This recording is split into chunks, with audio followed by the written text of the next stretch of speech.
As they prepared for sleep in the inn at Bree, darkness lay on Buckland. A mist strayed in the dells and along the river bank. The house at Crick Hollow stood silent. Fatty Bolger opened the door cautiously and peered out. A feeling of fear had been growing on him all day, and he was unable to rest or go to bed. There was a brooding threat in the breathless night air.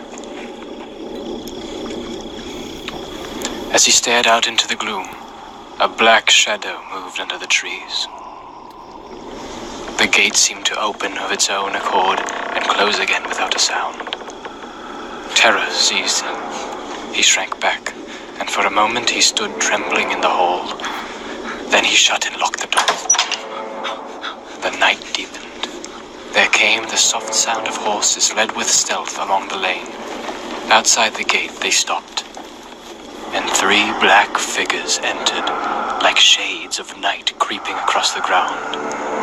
One went to the door, one to the corner of the house on either side, and there they stood, as still as the shadows of stones while the night went slowly on.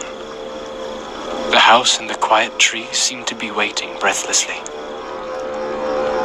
There was a faint stir in the leaves, and a cock crowed far away. The cold hour before dawn was passing. The figure by the door moved. In the dark, without a moon or stars, a drawn blade gleamed, as if a chill light had been unsheathed. There was a blow, soft but heavy, and the door shuddered.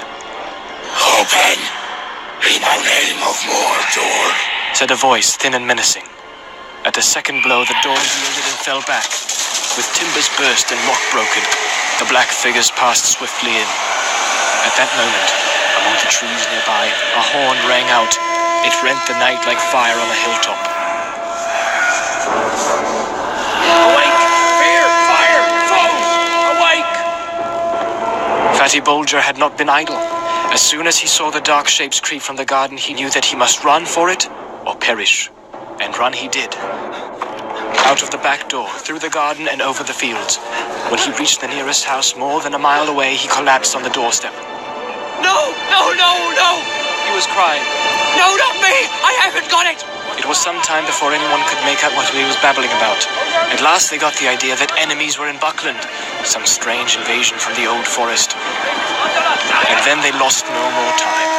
Fear! Fire! Foes! The brandybucks were blowing the horn call of Buckland that had not been sounded for 100 years, not since the white wolves came in fell winter, when the brandy wine was frozen over.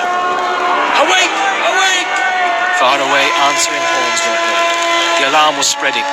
The black figures fled from the house.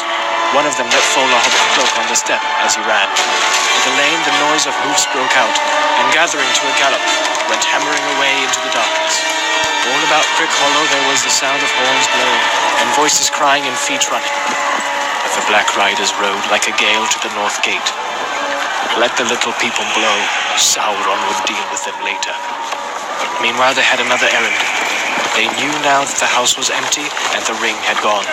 They rode down the guards at the gate and vanished from the shire.